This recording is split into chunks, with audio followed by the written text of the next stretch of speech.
Okay, I'm going to get started, and then as other people join, they can join in.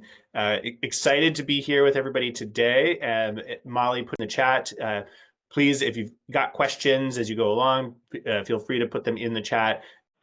I'll make sure to circle back to them at the end, and maybe jump in and answer as I see them come in as well. But my name is Sean Gillispie. I'm a productization coach here at Vecteris.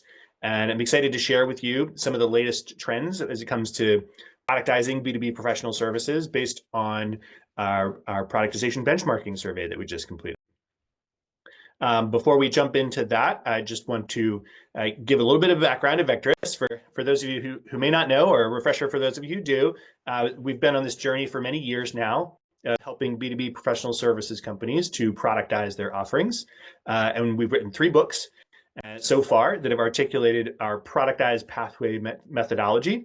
And we use the content for from these books day in, day out with our customers. And really, we're excited because Productized has now crossed the 15,000 copies sold mark, which is really incredible. And then Fearless, of course, our second book dives into the cultural and change management challenges of productization, which we see every day that how important it is to really understand how to support the transformation. And then we just released the third book last fall, Commercialize. And so if you haven't picked up a copy of these books, I hope you'll do that over at Amazon. And you can look at we've got some book tools as well available for you.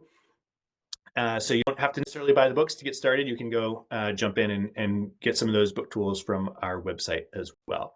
So yeah, let's start in and talk about the benchmarking results though. I'm going to share with you some of the key findings from our 2025 productization benchmarking survey. We have a more detailed report that we'll be putting together in the next couple of weeks. And so the people who responded to the survey will get the first copy, and then we'll distribute to more people shortly thereafter. And so we were able to get responses from about 47 people in the first quarter of this year, really all B2B professional services organizations, and mostly from C-suite executives, CEOs, general managers, product leaders, innovation leaders, and really across different industries and the size of organizations and productization life cycle.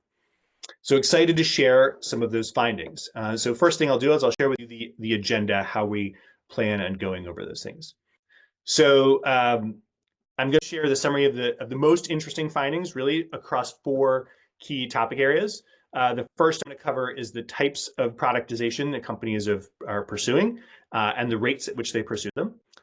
Next, we're going to discuss the motivations for productization, what types of outcomes organizations are seeing, and the areas that they're really looking for help. And then next, number 3, we'll share some of the tactics and strategies we see organizations take to succeed in meeting and exceeding their productization goals, and dive into, for those organizations who've been able to exceed their goals in particular, what are they doing differently? And finally, we'll share some trends on how organizations are investing their resources to really support their productization efforts. And what I think you'll see at the end of this presentation, after seeing the numbers, what other people are really doing out there, what I hope and expect that you'll come away with is actually some reassurance that you can also succeed at productization, especially when you see sort of the reality of how others are approaching it and how they're incrementally building success and are actually seeing success from what they're doing. So that'll be kind of I think, an underlying theme as you see some of these numbers. So in that spirit, I want to lead off first with one of the foundational things we like to start with when introducing productization, which is the productization innovation ladder. And for any of you who've talked to us, you've probably seen us talk about this before, but I think it's worth reiterating here. So this is really the visual representation of the potential pathway to productization.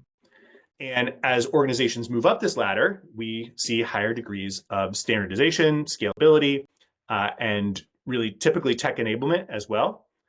And so as they do so, the aim is to achieve any number of benefits and increase those benefits, such as recurring revenue growth, improved margins, valuations, better and more consistent work environments. And so in just a minute, I'll share with you some of the results on the degree to which our survey respondents did achieve those benefits. But first, I wanted to talk about the steps on the ladder. And so what we often say, and we see as organizations that we work with, are usually starting off very much in the customized services.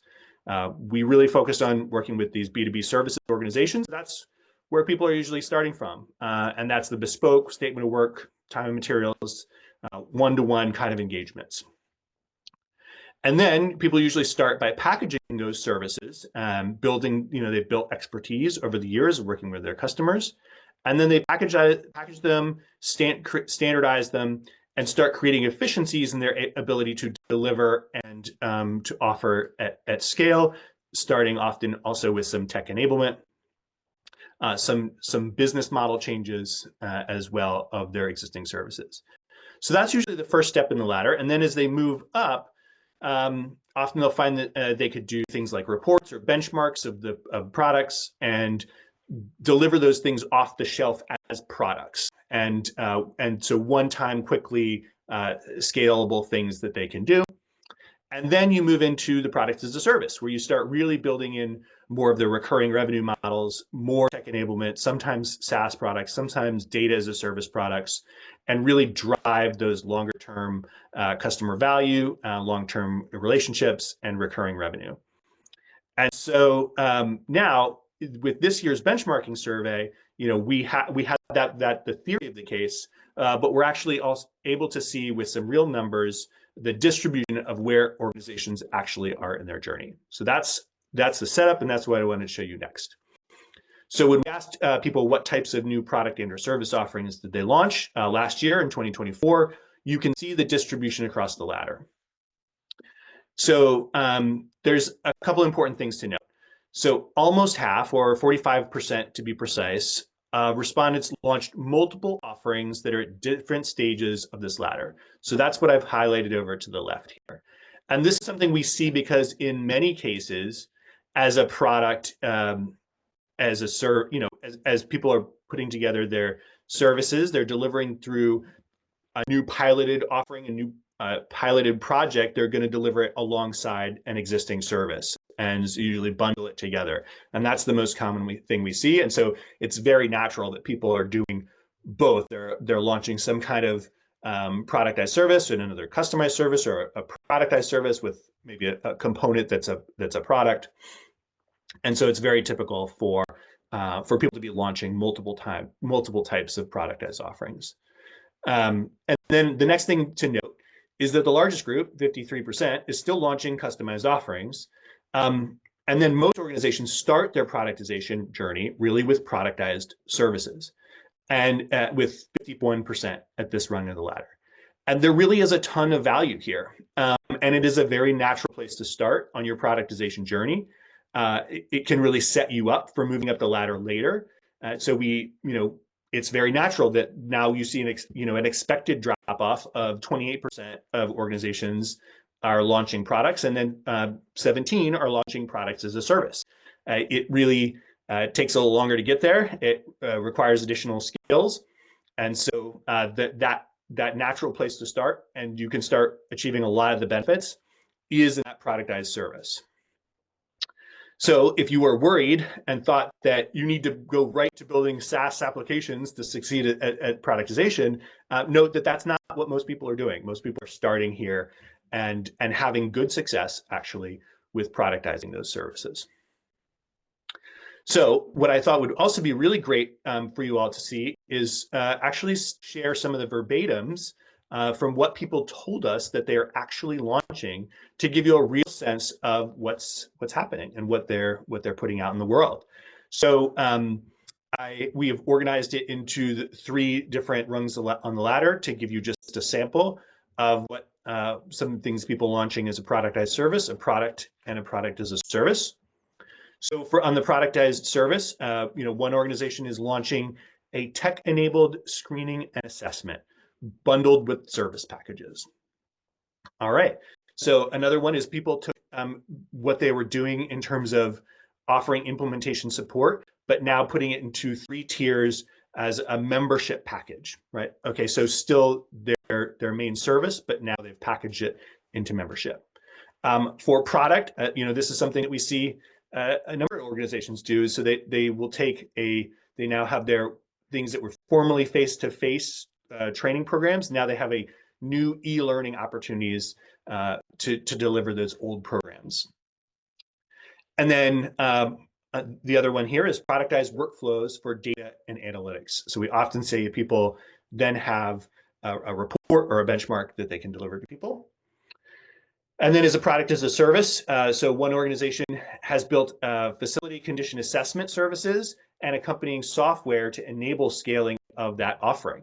So you can see that that's their combo. They've got some services that they've productized, and some software that they're using to support it. And then the other one is a new multi-specialty virtual consultation services, giving patients direct access to top specialists. And so it's interesting, this is a product as a service. There's some tech enablement, but it's not like they built a full SaaS app. It's a lot around really the business model there. So that's just a sample of 6 of the nearly 50 responses that we got. But when we looked at some of the themes, I thought that would be really valuable to share with you as well.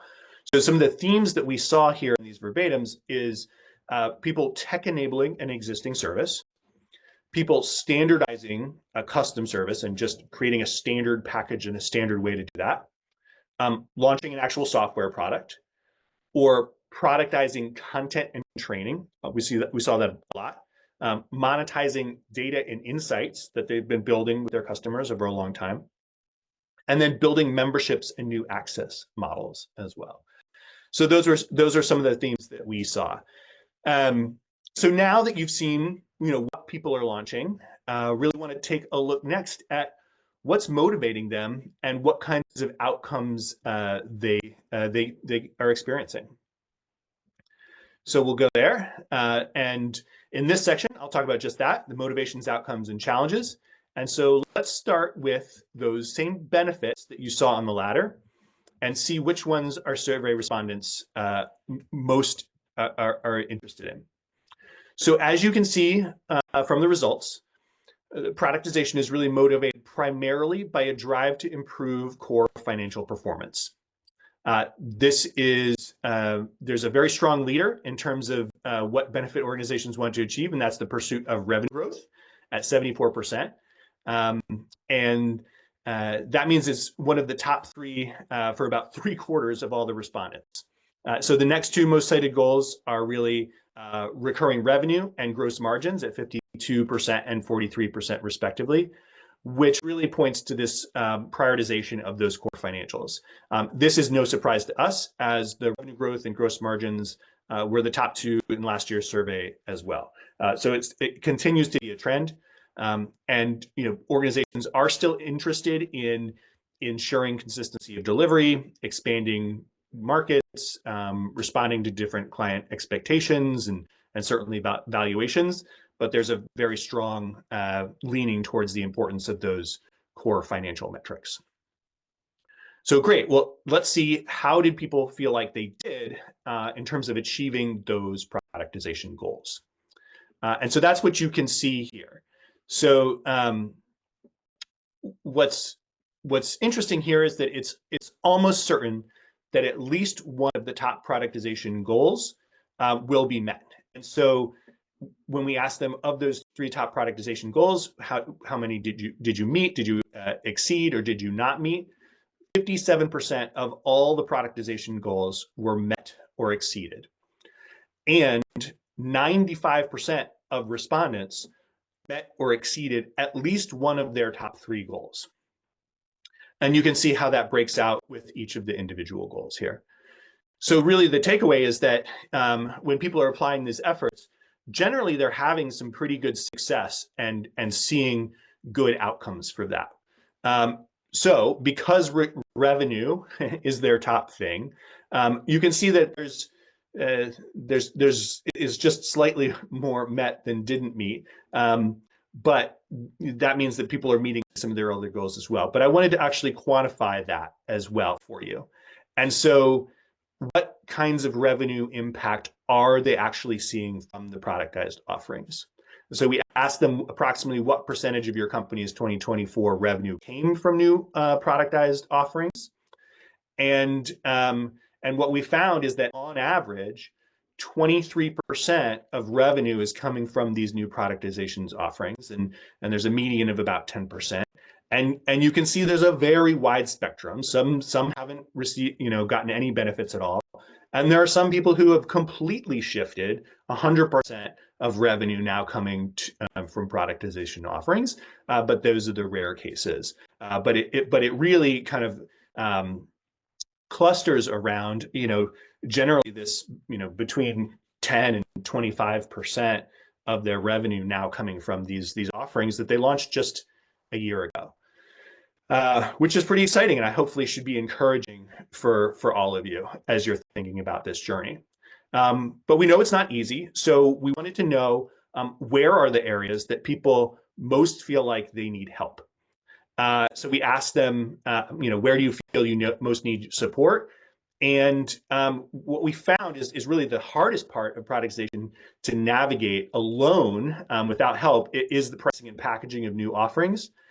So you see that this is the top one. 40% of organizations reported that pricing and packaging was the most challenging thing. And then market segmentation and competitive differentiation was next. And then really kind of a three-way tie for the third one is actually getting out and conducting voice of the customer research, putting together your sales enablement, and establishing the right organizational structure, which all really supports what we see day to day in terms of when we're working with clients, where are the areas that they're most needing help and support and guidance from someone like Vecteris. So as we think about that, wanted to understand also where are people applying their resources? How are they investing when they're thinking about taking on this journey? What are some of the investment trends? And even before we jump into that, what are some of the things that when people are successful at this, how are they succeeding? So what are some of the most successful organizations doing differently? So I actually mislabeled my placeholder slide. So before I talk about the investment trends, I really want to share with you all, for the ones who are able to achieve those goals, what are the things that are having the biggest impact? So really, number one is launching quickly. And this is consistent again with what we found last year as well. And so bringing a new product to market, what we wanted to look at is the difference between those who are exceeding their goals and those that didn't meet their goals. What we found is that the organizations that exceed their goals, they're launching in under a year at a 45% higher rate than those that didn't meet their productization goals. So this is basically they're 4 times more likely to actually be able to exceed their goals when they're launching in under a year, which I think it really speaks to, when people focus on getting things out into the market quickly, that is a big driver for success and the ability to meet and exceed their goals.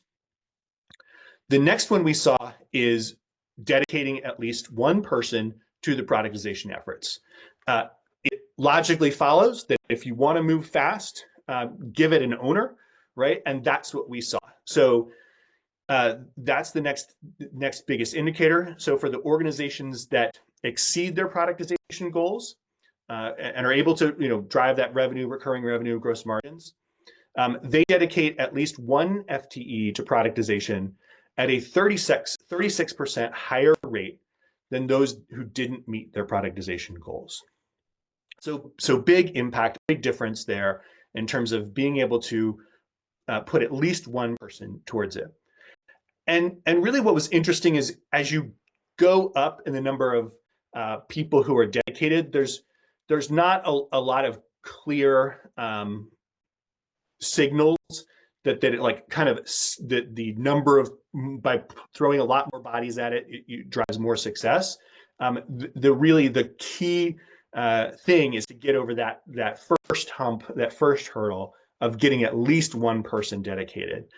Now, as you're trying to do more things and go faster, having more people seems to be good, but it wasn't like jumping out of the data as much as just making sure you get that at least one person. And then the final thing that we saw, we had this theory, and so we added this question this year because we saw a lot of people, doing things differently in terms of how they're validating their concepts and doing voice of the customer. So what we did see is when we have people create a structured voice of the customer program, that organizations that are able to exceed their goals have a structured voice of the customer program at a 15% higher rate than those that didn't meet their productization goals. And so really here also, the organizations that didn't meet their goals are more often relying on just internal information from internal stakeholders in the organization and anecdotal things, then those who are exceeding their goals are frequently going out and collecting voice of the customer data. And so we see that by being able to get really close with the customers and understand what the customers needs, it is having a measurable impact on their ability to actually go where they want to with productization. So now on to investment themes. How are people doing this? What are people actually investing into their organizations to accomplish their productization journey? First off, I wanted to give you all a sense of how many products people are trying to launch within a year.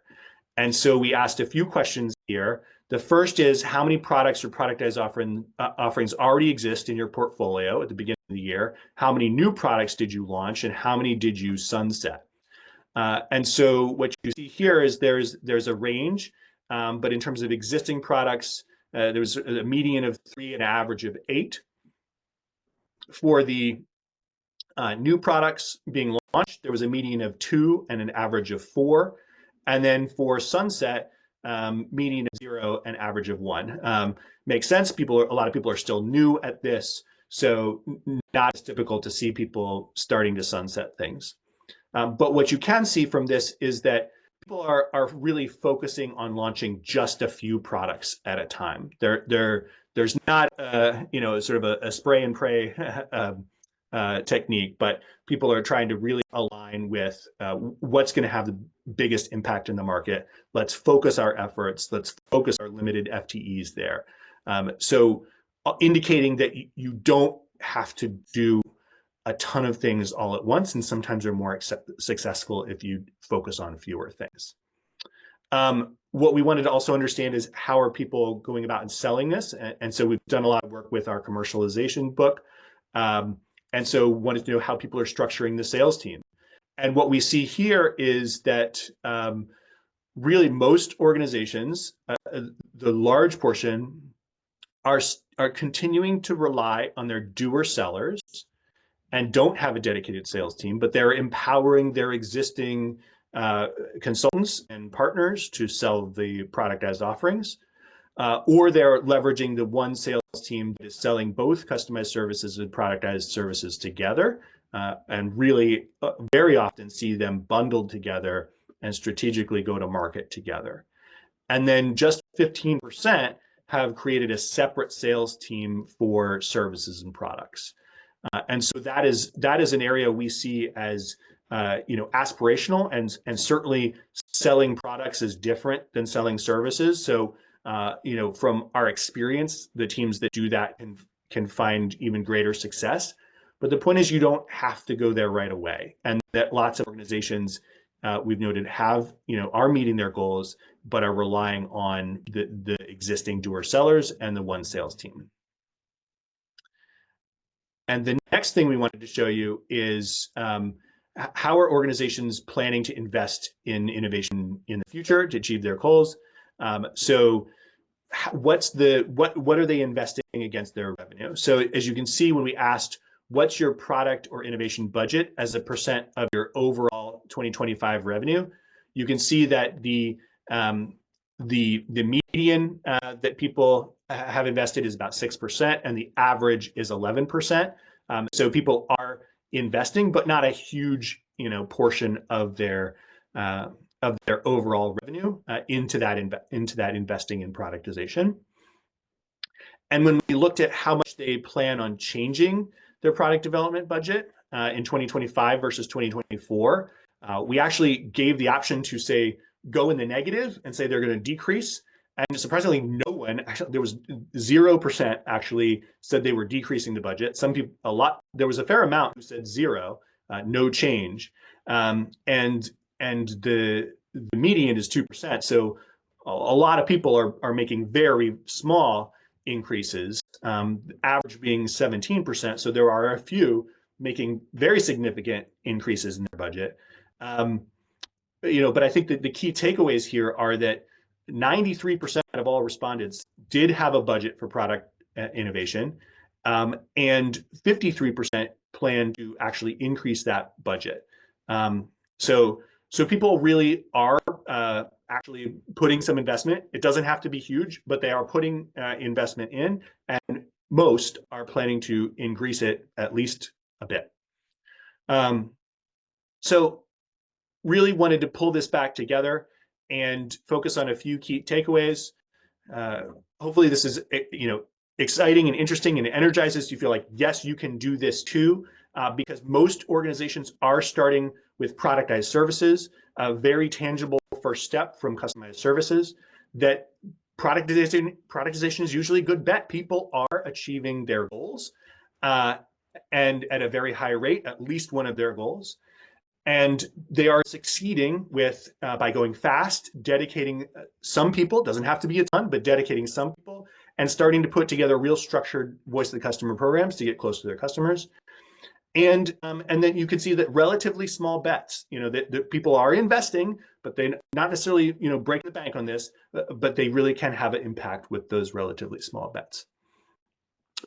So really excited. Thank you all for joining us. We want to offer you to book a free 30-minute productization coaching call if you want to dive in more on your specific productization efforts or what we're seeing out in the market. And so you can book that through this QR code. And at this point, I really want to open up to some questions.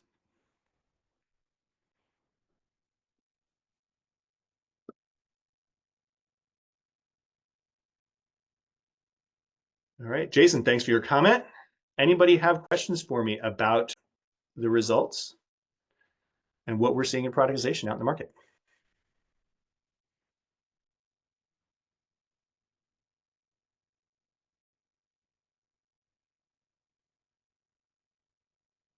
All right, thanks, Steph.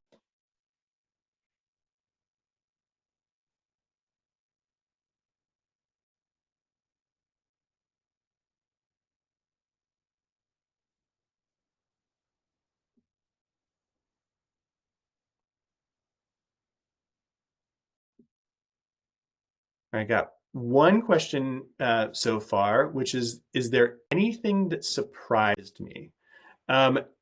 Interestingly, I would say, actually, no. There was nothing that was a big surprise because it really confirmed and supported some of what we saw in last year's survey, a lot of what we see day in, day out. If there was one thing that surprised me, I think it may be that core theme that I talked about from the beginning, which is that people really are taking measured incremental investments that are not huge, but are taking a very stepwise approach to invest conservatively, but in a way that will set the organizations up for success. And basically just good business of, hey, we think there's a promise here of this productization thing. We're going to try it. We're gonna dedicate some people to it. And when you do that and have some dedication, some good VOC, you can make a big impact for your organization. and go from, an average of 6-10%, of revenue investment, and get 25% of your revenue the next year coming out from your productization offerings. So that I think was cool to see, just sort of the reality of how organizations are approaching it. Kathleen question, does the investment in product development percentage include go-to-market and sales? A great question.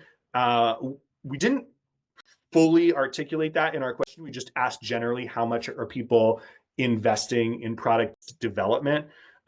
So it's kind of up to the respondent to anticipate that. But I would say that's actually one of the most overlooked things that you do need to invest in is the commercialization efforts it takes to bring the product to the market. What I would assume from looking at the fact that most people are using doer sellers and their existing sales force is that they are including that because they are making fairly small incremental investments in the commercialization at the early stages. It's really not until the later stages of building out more robust product as a service offerings that they're really dedicating, investing heavily in additional marketing resources or sales resources that they're making that larger investment. And we do actually have some additional data that I didn't include here that we'll send out with a report for exactly which areas when of their budget that they invested in. So in the follow-up report, Kathleen, you'll actually see more information of the specific things that they invested in. Thank you. Yeah, it's a good question.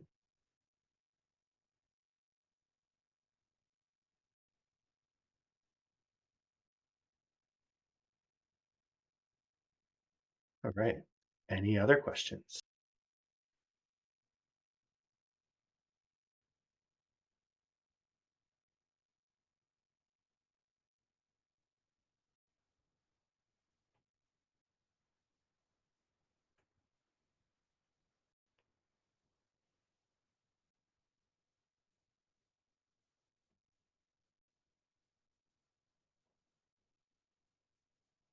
All right. Any other questions about productization at all? We've got a few more minutes. Time for one more.